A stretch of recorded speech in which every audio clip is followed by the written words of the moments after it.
BA भाग प्रथम वर्ष के महत्वपूर्ण विषय में हम आज अलंकार के बारे में बात करेंगे।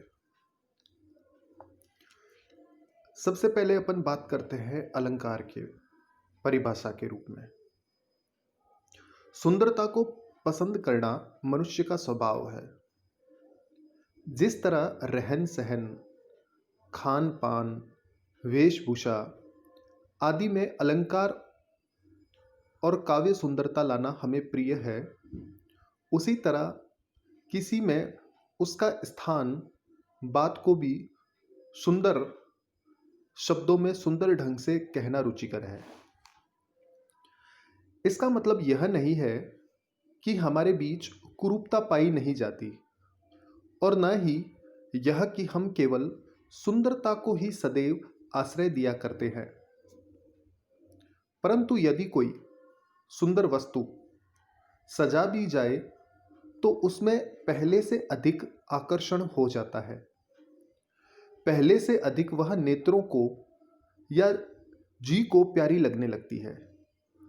इसलिए गहनों या अन्य सजावट की वस्तुओं की आवश्यकता हुई। गहनों या आभूषण के लिए संस्कृत में अलंकार शब्द का प्रयोग होता है। अपने विचार अलंकृत या सजे हुए सुंदर प्रकार से व्यक्त करने की रुचि पढ़े लिखे लोगों में तो होती ही है, नित्य प्रति अपढ़ अथवा अशिक्षित लोगों तक में भी देखी जाती है। ऐसा करने से अभिव्यक्ति विचार सुनने में अच्छा मालूम होता है और साथ ही अधिक प्रभावशाली भी होते हैं। दूसरे शब्दों में अलंकारों से कथन की शोभा बढ़ जाती है। इसी दृष्टि से काव्य शोभाकरान धर्मान अलंकारान प्रचक्षते, यानी काव्य की शोभा कराने वाले धर्मों को अलंकार कहा जाता है। तो यहाँ पर अलंकार की परिभाषा मूल रूप से क्या आई कि काव्य की शोभा बढ़ाने वाले धर्मों को हम अलंकार कहते हैं। जिस प्रकार नारी की सुंदरता गहनों तथा उसके श्रृंगार से बढ़ जाती है, उसी प्रकार काव्य में अलंकार लगने से उस काव्य का जो स्वरूप है वो पहले से और ज्यादा सुंदर बन जाता है।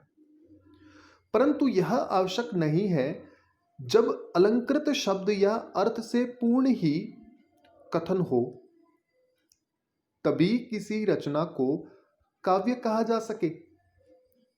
लोग समझते हैं कि ऐसा होने पर ही कवित्व पूर्ण रचना हो सकती है। वे शरीर के बाहरी ठाठ बाट को ही प्राण समझ बैठने के भ्रम में फंस जाते हैं। जिस प्रकार गहना या कपड़ा न पहनने पर भी शरीर की प्राकृतिक सुंदरता तब तक बनी रहती है जब तक उसमें प्राण रहते हैं, उसी प्रकार अलंकार विहीन कथन भी अपने प्राण रस से युक्त होने पर काव्य कहा जाएगा। इसीलिए अलंकार को काव्य का अस्थिर धर्म कहा जाता है। इसका तात्पर्य यह है कि अलंकार से युक्त होना कविता के लिए अनिवार्य नहीं है। यह बात नहीं कि चाहे कितनी भी सरल, भावपूर्ण और कल्पनामयी उक्ति हो, यदि उसमें अलंकार नहीं तो वह कविता नहीं कही जा सकती। इसके विपरीत अलंकारों को ही कविता के लिए सब कुछ मान लेने पर उसी तरह का अनर्थ होने की आशंका हो जाती है जिस तरह किसी काली कलूटी बेढंग स्त्री को बढ़िया बढ़िया रेशमी कपड़े और कीमती गहने पहना देने पर उसे सुंदरी समझ बैठने पर हो सकता है। अलंकारों के संबंध में इतना और जान लेना आवश्यक है कि कुछ अलंकार ऐसे होते हैं जिनमें मुख के एक ही स्थान से उच्चारित होने वाले शब्दों के जमघट में या अन्य ऐसे ही उपायों से एक विशेष प्रकार का क्षणिक कुतूहल उत्पन्न किया जा सकता है। ऐसे अलंकार अपेक्षाकृत महत्वहीन है, परंतु जो अलंकार अर्थ को अधिक रोचक और सुंदर ढंग से प्रकट करने में सहायता पहुंचाते हैं, उनको संयोग पाकर कविता वैसे ही लिख उठती है जैसे फूले हुए सुंदर फूलों को पाकर बगीचे की क्यारी। ऐसे ही अलंकारों का होना कविता के लिए आवश्यक है। अस्तु, अलंकारों को काव्य का सर्वस्व न मानकर उसके शब्द या अर्थ का अस्थिर धर्म अथवा उनका उत्कर्ष साधन करने वाला मानना अधिक उचित प्रतीत होता है। इस प्रकार शब्द और अर्थ का अस्थिर धर्म मानने पर अलंकारों के दो मुख्य भेद हो जाते हैं। ठीक है, एक तो शब्द संबंधी चमत्कार से युक्त जिन्हें शब्दालंकार कहा जाता है, और दूसरा अर्थ संबंधी विशेषता से को उत्पन्न करने वाले जिन्हें अर्थालंकार कहते हैं। यानी मुख्य रूप से दो हो गए, एक तो शब्दालंकार और एक अर्थालंकार। परंतु जहां शब्द और अर्थ दोनों में विशेषता हो वहां पर उभयालंकार माना जाता है। इनके उदाहरण आगे यथास्थल दिए जाएंगे। अलंकारों की पूरी संख्या अभी तक न तो निश्चित हुई है और न हो सकती है, क्योंकि मनुष्य की बुद्धि का विकास कभी बंद नहीं हो सकता और इसी से उसके द्वारा कहे हुए वाक्यों के रूप तथा नई नई कल्पनाओं की वृद्धि भी नहीं रुक सकती। साहित्य शास्त्रियों द्वारा अब तक जितने अलंकार माने जा चुके हैं उन सब का विवरण देना इस समय इष्ट नहीं, केवल मुख्य मुख्य अलंकारों को समझना ही ध्येय है। हम सबसे पहले बात करते हैं शब्दालंकार के बारे में। शब्दालंकारों में केवल शब्दों के कारण काव्य में सुंदरता आती है। यदि उनके स्थान पर उनके ही अर्थ वाले दूसरे शब्द रख दिए जाए तो वह सौंदर्य जाता रहता है। कहीं कुछ अक्षरों के कारण अलंकार हो सकता है और कहीं कुछ शब्दों या वाक्यों के कारण। इस दृष्टि से देखने पर शब्दालंकारों में प्रधान ये है: अनुप्रास, यमक, पुनरुक्त, वदाभास, पुनरुक्ति, प्रकाश, विप्सा, श्लेष और वक्रोक्ति। इनमें ये श्लेष और वक्रोक्ति को अलंकारिता शब्द तथा अर्थ दोनों के कारण है। इनका विवेचन दोनों ही स्थानों पर होगा।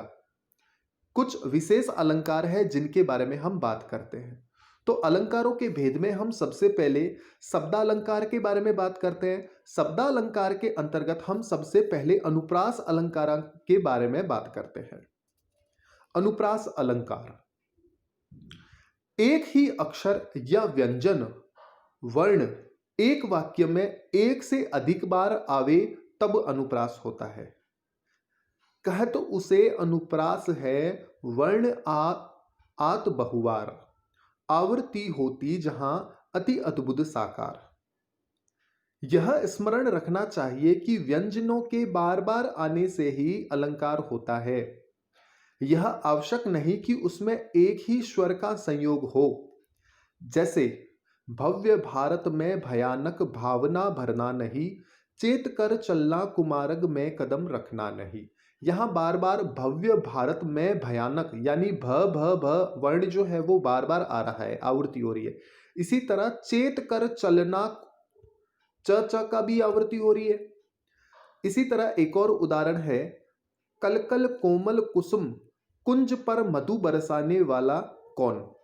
इसमें क व्यंजन की आवृत्ति अ, ओ, उ और औ से युक्त होकर क्रमशः कल, कोमल, कुसुम, कुंज और कौन में हुई है।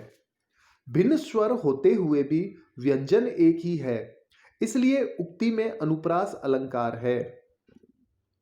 कोमल स्वरों की समानता में विचित्रता नहीं होती, उसमें व्यंजनों की समता की भांति चमत्कार नहीं होता।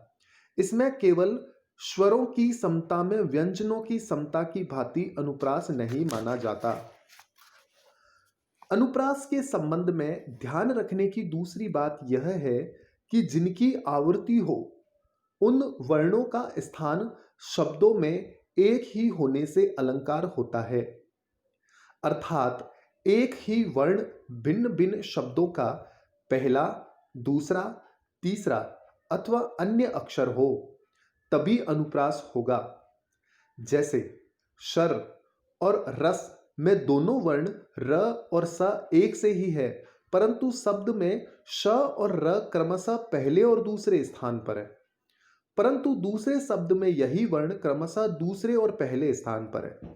इस प्रकार तम, मत, रह और हर और राम और मरा में वर्ण साम्य होने पर भी अनुप्रास नहीं है।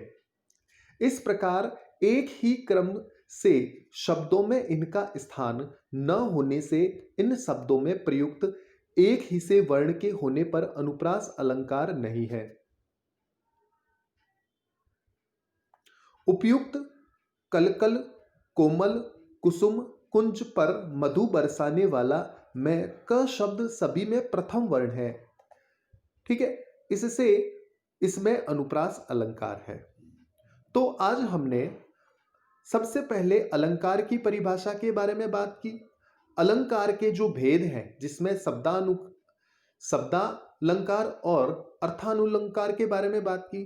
फिर हमने शब्दालंकार के बारे में बात की जिसके प्रमुख भेदों के रूप में अनुप्रास अलंकार के बारे में बात की।